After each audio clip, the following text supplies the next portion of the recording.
I guess it's time. Actually, Raw, despite the interruptions from near-death experiences and God trying to smite me, the first little part of Raw wasn't too bad. And the main star of Raw is now Cody Rhodes. We couldn't wait to not see him in AEW, and now I want to watch everything he does. As Jimmy Hart would say, what a fresh coat of paint does for people. Can you believe this? He went from their own fans booing him out of the building to him being the god of Raw, and the people are into it over there on that side of the fence. You can't say they weren't, because they were. No, they were, and I think it's a different audience. I mean, that's one of the big takeaways when I was watching it is just, if you look at the makeup of who's in that crowd, you look at the ages, you look at the kids, it's a different audience, and it's an audience very accepting of the Cody story as it's been laid out and the way he says it. And it's a perfect story. And I'm still not even completely calm and happy with the way he's saying it, because he's so well-spoken. Well, the common man aspect is, I'm thinking somebody, is going to need a thesaurus, but it's a perfect wrestling story. There's well-spoken, and then there's talking, going out of your way deliberately, using words that you really don't need to use, and it doesn't connect with people the same way it would with, let's say, a Dusty.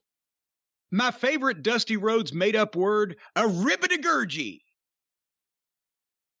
It was a battle cry he had in Florida in the 70s, and it may be from a Western movie. I have no idea, but a ribbit-a-gurgy.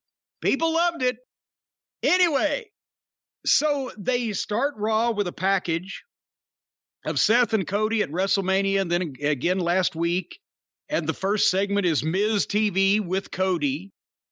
And I must say, I don't and never will get Miz, but he started to grow on me a bit here over the course of the evening. They boosted the music mix. I heard the line as clear as day. Wrestling has more than one royal family. Is that I refuse to believe that that's the same way they've been playing it, because I heard it plain as day. And I know I'm partially deaf in one ear because of the whole being struck by lightning thing. Everybody bombarded me because I'd never been able to understand what that line was, but it sounded clearer. Did you even pay any attention? No, I thought it definitely sounded clearer. And also I wondered if it's just because now that we know what the lyric is, now that we know what he's saying, we could hear it easier. No, because I couldn't hear it on the WrestleMania mix. I don't know. Anyway, and I was in same TV. Nevertheless, we won't spend a ton of time on that. They've canned the lift, apparently, but he's got 4 sets of pyro. So, I mean, he was on a flat fucking ground here. There wasn't really any way they could raise him up, I guess, unless they got my heating and air people to drill into the ducts. But it was a big-time entrance, and it's all on him. There's no Arn, there's no Brandy, there's no entourage, there's no family and friends. He's said his dog may make an appearance at some point, but then that would be permissible. A man needs a dog. But it's all the attention is on him, and I'm the biggest Arn Anderson fan in the history of the world, but he was doing nothing. They were having him do nothing, and it was not the way to utilize. I understand where Tony Khan was going with because Arn and Dusty were rivals for so long now, he's blessing his son with the knowledge of, then do something with it. Besides Arn standing around with a Waffle House menu, and once a year he falls off the stage. Anyway. The fans are chanting Cody, and did you hear? I bet there was no joy over in Mudville when Cody's first line was, "Hey, it's been a long time since I got to be in front of a crowd like this." I thought that was a very interesting opening line, yes. And it could be taken a number of ways. The size of the crowd, it didn't look that big. The positive, I'm just saying, the positive outpouring of the crowd is probably but it could be taken a number of different ways. But he kept, upstaging Miz. as obviously that's what this was designed to, is to get the new star over. And obviously we now know that they can't say shit on Raw like they can on AEW. But I don't know. I like him using the wrestling terms like belt and wrestler. It's a wrestling term like wrestler. My God, where have we gone to this point? But when he called Miz, well, a good old reliable Mike, he called him a full-blown carny. Is carny now a thing just in normal life where people call shady people or crooks or shysters carnies, or is that only in the wrestling world? And then in that case, is that reference over the WWE crowd's heads because the only ones really deep enough into it to know what a carny is to begin with are the AEW fans? I've never heard carny used by anyone outside of the world of wrestling, and half the people I've hear who use it in wrestling misuse it. Yeah, I was about to say, don't use it right either. And the Hardley boys think everybody's a carny somehow. They're two of the biggest offenders, actually. Yeah. And they're actually two of the biggest carnies, and they don't even know it. Yeah, really. They don't even know it. They're two of if you go by the old school wrestling definition from 80 years ago of carnies, they're the two of them and don't know it. So Miz had to correct him. I bet Cody knows it, that they're the two biggest carnies. Yeah, he knows it. But Miz had to correct Cody about it's a title, a championship title, a belt holds up your pants. So now they're making Cody a babyface to the fans who hate the goofy WWE verbiage. And we've talked about even the modern WWE fans, right? And people, let's say they started watching WWE only, no other forms of the wrestling business, 5, 6, 7 years ago, recently, whatever. Do any of those people ever say, did you see the sports entertainment show last night? Or did you get the tickets to sports entertainment? Or do they ever use that phrase?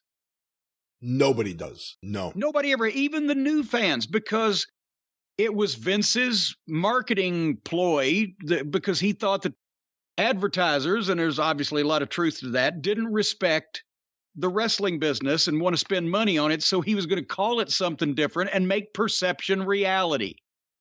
People have been laughing at me for 30 years for telling that story. That's basically the honest to God truth, and only now that people have been exposed to inner workings of how Vince's mind works do they realize that's exactly what he did. But that's why nobody calls a belt a title. Well, now they do. They've got that one. Even some of the modern wrestlers call, let me see your title.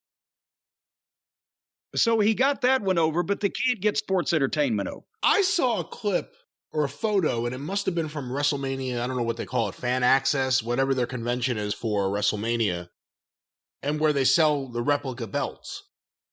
And the store, like that, the marquee said championship titles. And just even seeing the words together, it's so awkward. It's so unnecessary to get around saying the word belt that everyone uses in boxing, in wrestling, and everywhere else for a championship belt. Anyway, so they went back and forth, and Cody said wrestlers, and they're going to wrestle later on in the program, and Cody says, may the best man win, and then turns to leave, and Miz charges at him, and Cody shit cans him to the floor, and Miz makes mean face, and at least it got us up for the match later on. Okay, let's see what's going to happen. But again, just this transition, and Vince obviously making the decision and telling everybody this is what we're going to do, and everybody's going to be behind it. And I've seen him be in this mindset.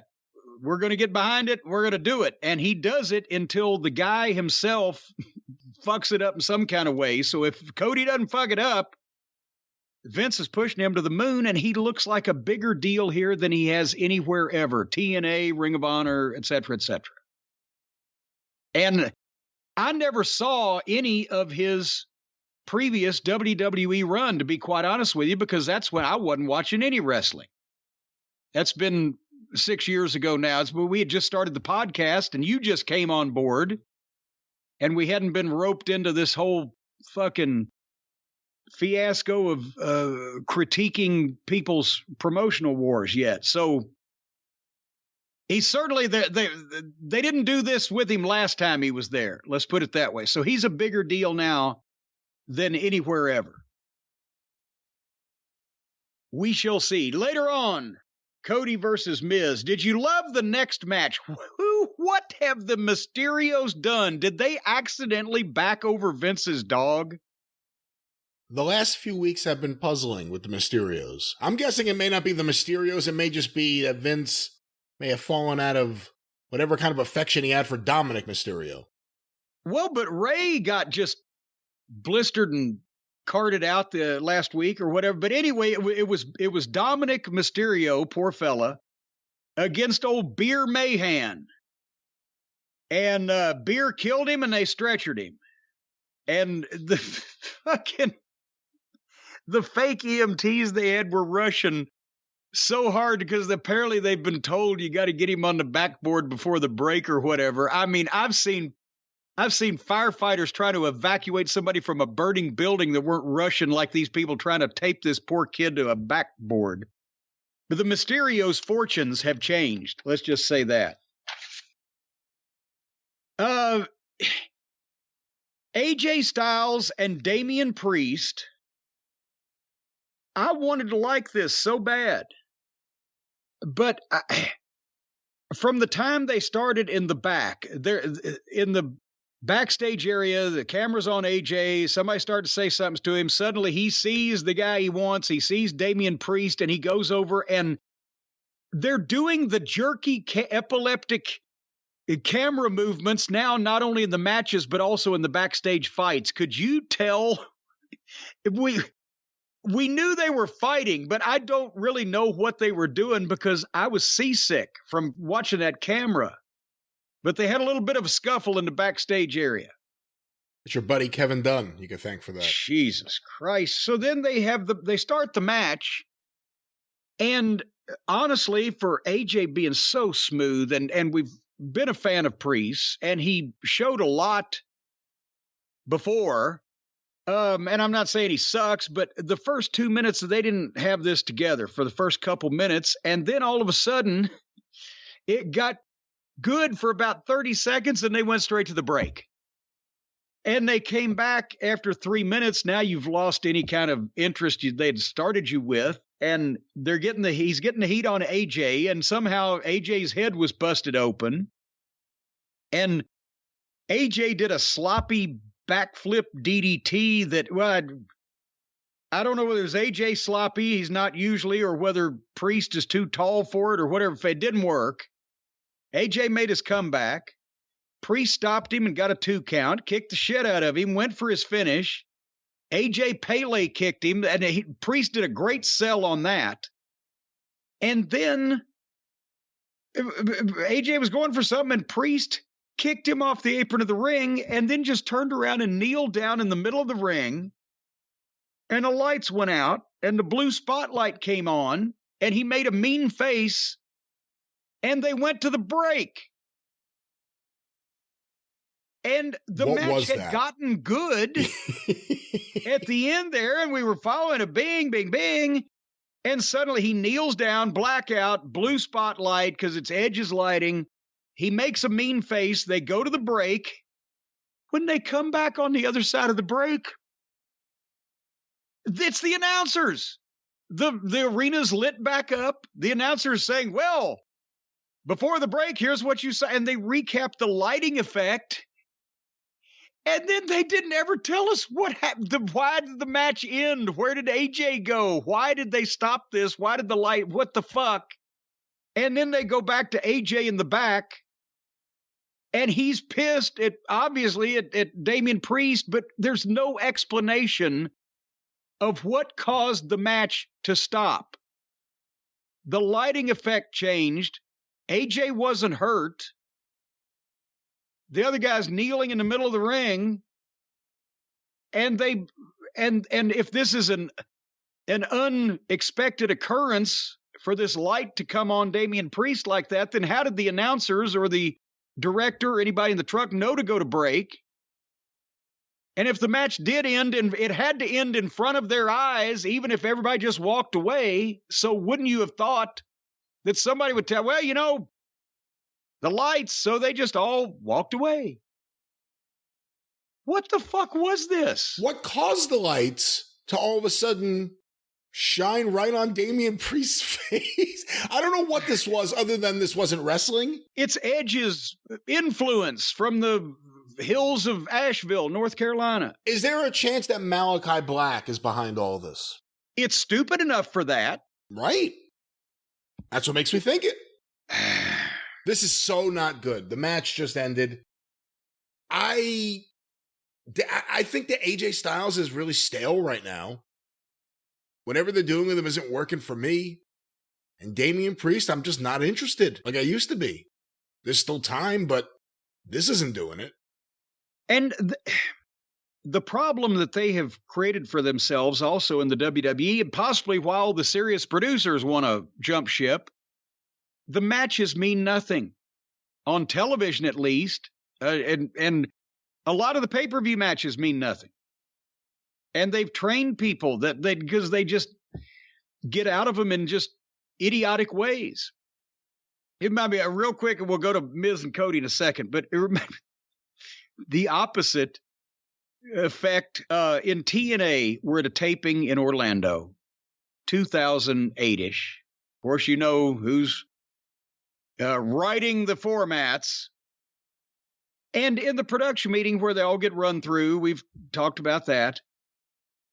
One of my matches that I was supposed to produce didn't actually start. And I can't remember what the whole thing was, chapter and verse, but the point is, as soon as it was read through, and I said, Cornette, you got that. Oh, okay, here's a problem. You've got a finish for this match. The match never actually started. And so some of his screwy shit where in some fashion shit would just start taking place. And I said, you can't have a finish of a match if the match never started, if you want to have a finish. If you don't want to have a finish, it can just be a fight. But if you have a finish, then it's got to start. Of course, Shitstain says, nobody's going to notice. I go to I believe it was 4 wrestlers basically involved in it. I think that was the number. Brian, what do you think the first thing that one of them looked at me and said was? What's the finish? No. What's the start? I told them the finish. They said, well, wait a minute. How can we have a finish? We didn't start. So I went back to Shitstain. I said, well, everybody in this match is wondering how they can have a finish when they never started.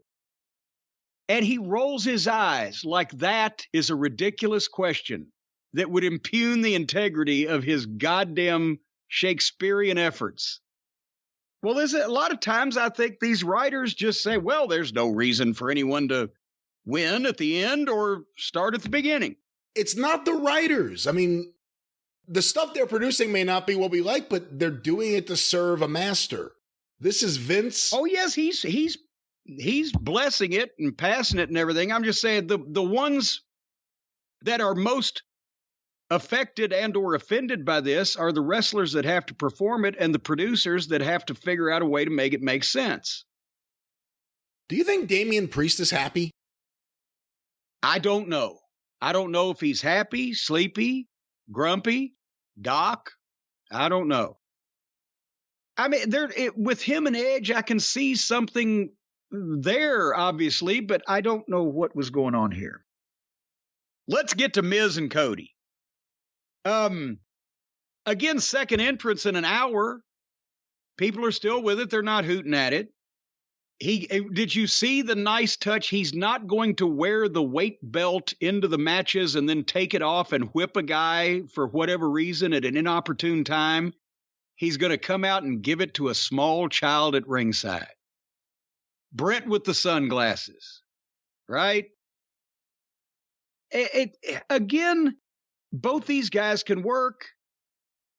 I don't get Miz, but he's athletic and, he can do the moves. He's somehow been portrayed as a main event guy for some reason.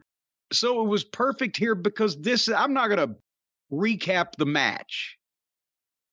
Cody, they started hot. They kept up a quick pace. Cody did all his stuff. Miz cut him off and get some heat.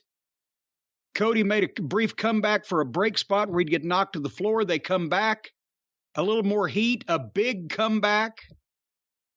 Fucking does one big dive, comes off the top rope, tweaks his knee. Miz gets a figure 4.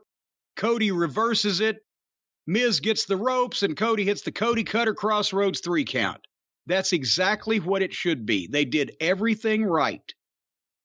Because, again, this is, say what you want, and we have, about Vince and or the whole company, but if they decide they're going to make a star, or they're going to sign a new talent and push him and get him over to where they can get a return on their investment, they do the right thing with him at the start. A newcomer to the company in his first television match against a guy that used to be and is still considered a longtime main eventer. It's a competitive match, but the new guy wins with his finish that he only used once. It didn't take but once. It didn't, let's give him 3 crossroadses. That's the way you debut a star.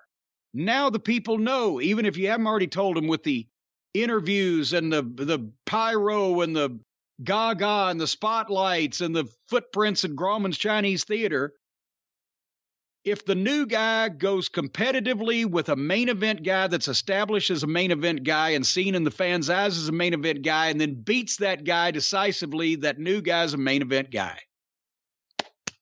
There you go. And then Seth Rollins got in the ring and weirdly asked for a rematch.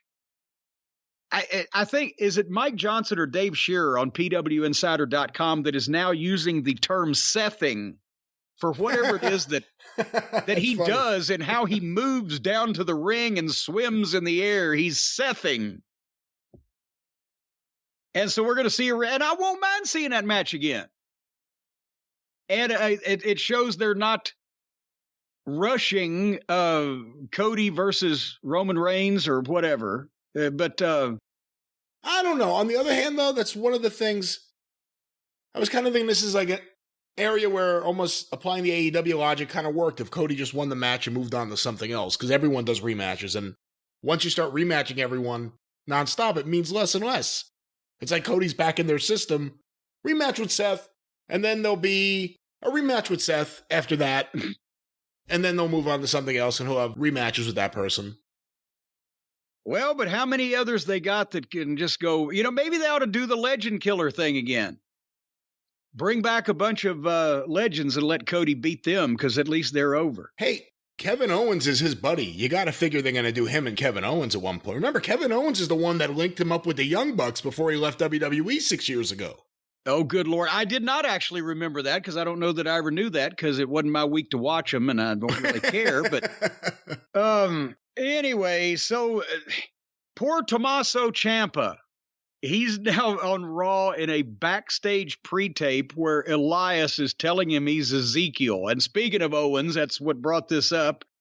Owens comes in and he doesn't buy it. You're Elias, you're not Ezekiel. Is everybody crazy around here? And they didn't even have the guy lose a loser, leave town, and come back under a mask and have Bob Geigel threaten to suspend him forever if he's anyway. Liv Morgan wrestled Naomi. Did you see that? No. Good.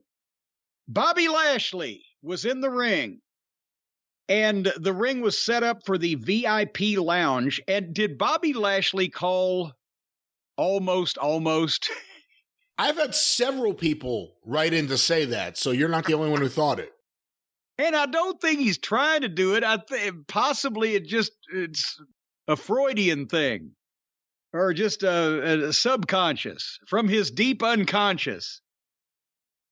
The crowd started whatting him.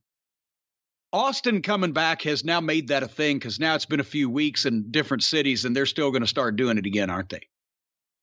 They never stopped. They'll never stop doing it. I thought it had died down at some point.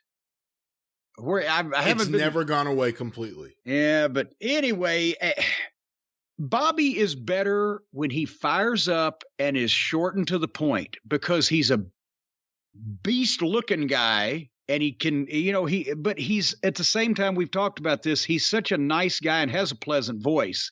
And when he's trying to tell a reflective story on, like he was trying to do here, lay out the situation with MVP, why did he stab him in the back, etc., whatever. When he fires up and gets mad and has somebody to talk to, he's got some oomph to him when he's trying to tell this somewhat complicated story. He just sounds so pleasant and also a little rehearsed. But when MVP comes out, he gets fired up and they're yelling back and forth. And MVP did a great job. I don't know where they found a suit to fit almost. But MVP cut the promo about how he made Lashley, and then Lashley didn't need him at Mania, blah, blah, blah. And MVP is already, at least it's not just almost standing there with that dull look on his face. Now, the monster with an evil mastermind is a little scarier than just the monster wandering around, because the monster does not, I don't care how big he is almost projecting a lot of menace, or just menace to the fans because they know the match is going to suck? Or is he a dangerous, dangerous man? An undercover agent for the FBI? Well, I don't know about that, but he certainly seems like a dangerous man. I think the fans buy him as that, which makes his booking even more puzzling. But we'll see. MVP is a great promo. He's great on the mic. He saved the whole segment. Well, yes, I'm just with almost, you got the guy that's that size. I think if nothing else, everybody think, I could outrun him. Because I just don't know if he's.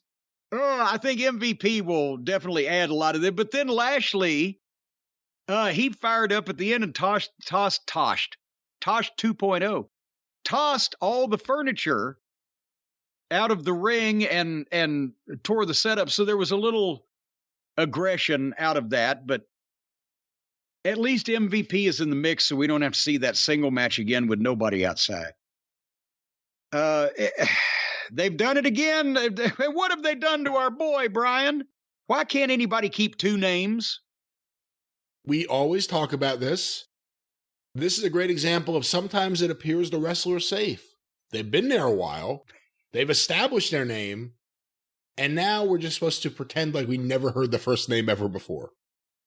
Because Austin Theory and Vince together, and this is what he actually said. Me and Vince decided after WrestleMania, we'll basically fuck Steve Austin, and my name's just Theory. So his name is Theory. Here comes Theory. They couldn't even change his first name and announce that he took his mother's maiden name and he will now be, fucking, I don't know, evolution theory. I don't know. We have a riddle. We have a theory. It's so stupid. It's so stupid. And this was such a big thing for them. They've been pushing this kid, and now it was such a big, important thing for them to change his name that they did it in a pre-tape. And then Owens comes in and is still pissed about Elias and wants him to take a lie detector test. They stepped on Theory's name change in a pre-tape even. And now, by the way, I want to mention at this point in time, Bianca Belair had made an entrance, and then they went to a break, and then they went to that convoluted pre-tape, and now they come back to the fucking ringside so that they can pitch to a VTR package. Bianca Belair stood in that ring in front of those people with nothing to do apparently but wave for 10 fucking minutes. Did you notice that? Yeah, and she's not unique. They've been doing this to lots of people on almost every show. It happens on SmackDown all the time. Oh, I know, too. But this was egregious. I mean, before the break, I can understand and dance around the ring for 3 minutes or whatever, but I'm talking break and then pre-tape and then pitch and then package, and it's like, fuck, she could have taken a nap and been wide awake by the time that they came back. Anyway, she didn't deserve that. But she did deserve the win over Zelina in, 2 fucking minutes or whatever. But then here comes Cruella DeVille, and they go to another break. So I think they were just trying to rib Bianca and say, can we keep you out until the fucking fans are filing out? So she stood there through another break staring at Cruella, and then Cruella is there with the contract in her hand. She's found her newest challenger. This took forever. Cruella's given it the big buildup, but it was a long, big buildup. And finally, Bianca says, fuck it, I'm going to sign this open contract. Whoever it is, bring her out. Big intro. And then as Bianca's standing there staring at the entryway, Cruella comes from behind with a chop block and then hits a finish on her. It's her. She's the opponent and signs the contract. For one thing, is she still in the office? Because Pierce was not happy later on. If we don't find out that she's been relieved of her official duties, which it has been a while, maybe this is her transition back into the ring. But I didn't mind the little heat angle at the end there, but would the thing to do would be, if you were going to attack somebody from behind, Brian, if they were standing in front of you and didn't know there was any danger from behind them and were staring at an entryway for somebody else and all their attention was there, would the first thing that you would think of to do be drop down on your hands and knees and chop block the left knee, or would it just be to just punch the motherfucker right in the back of the head? Well, more than likely it would be that. Yeah. So, anyway, then they went to the bachelorette party, and I refused to pay close enough attention to this to see who the fuck's even getting married or what's going on here, but there were a bunch of plastic, surgically enhanced young ladies at a fake bar doing a bachelorette party and fighting at the same time over the 24/7 title.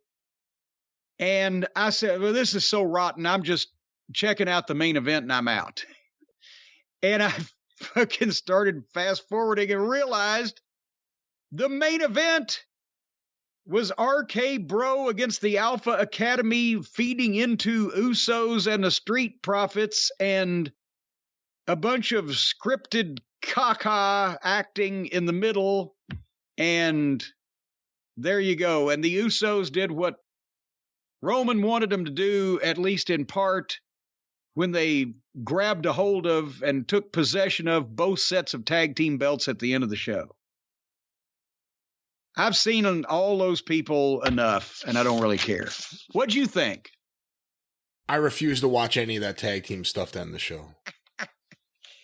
It's 3 hours. You have to pick, and plus it's 3 hours and then 2 hours on Tuesdays when we don't have tornadoes and I remember to watch it, and 2 hours on Wednesdays.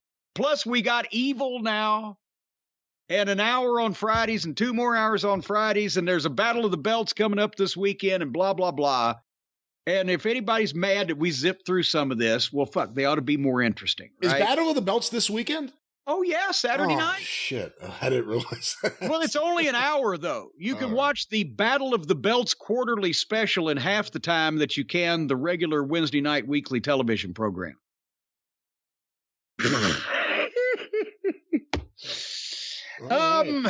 There you have it. And again, if it was, I mean, the whole show practically would have blown if it wasn't for MVP joining Almost and Cody doing anything, pretty much. And who would have thought we'd be saying that 3 weeks ago? Was there anything else of redeeming value on him? Miz and Cody. Wait a minute.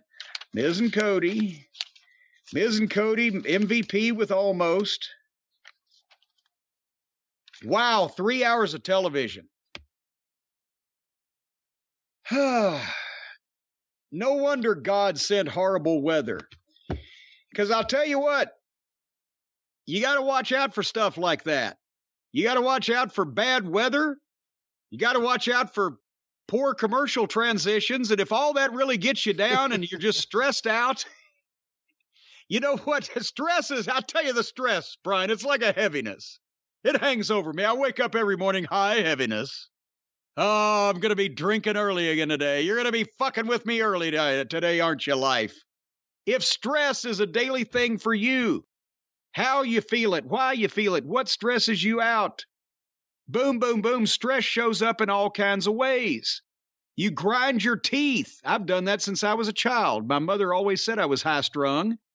Digestive issues, stomach problems, ulcers, too little sleep, too much sleep, undereating, overeating. All these are signs, Brian, of stress because of the unsavory nature of the world in general today. You can't trust anybody or anything. Everybody's out to get you. It's not that I'm paranoid, it's just that everybody's out to get me. But if it seems like that to you and you want somebody to talk to that's not a relative or a close personal friend that can be completely unbiased, the folks at BetterHelp can help you out, because so many of the Cult of Cornette members have sent in emails and saying that BetterHelp helped them.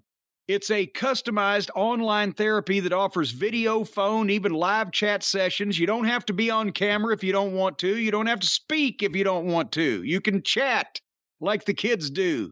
They want to make it available to you to communicate in whatever fashion that you're more comfortable with, and it's more affordable than in-person therapy, as well as no waiting rooms and people staring down their nose at you. So, if you want help with your stress or just an outlet for somebody to talk to, go to BetterHelp. That's HELP, betterhelp.com/JCE right now, because our listeners get 10% off their first month's services at betterhelp.com. Once again, betterhelp.com/JCE.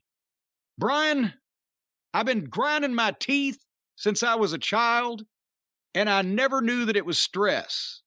I never knew that's at the root of it. I always just thought that I went to bed hungry and I was dreaming that I was eating.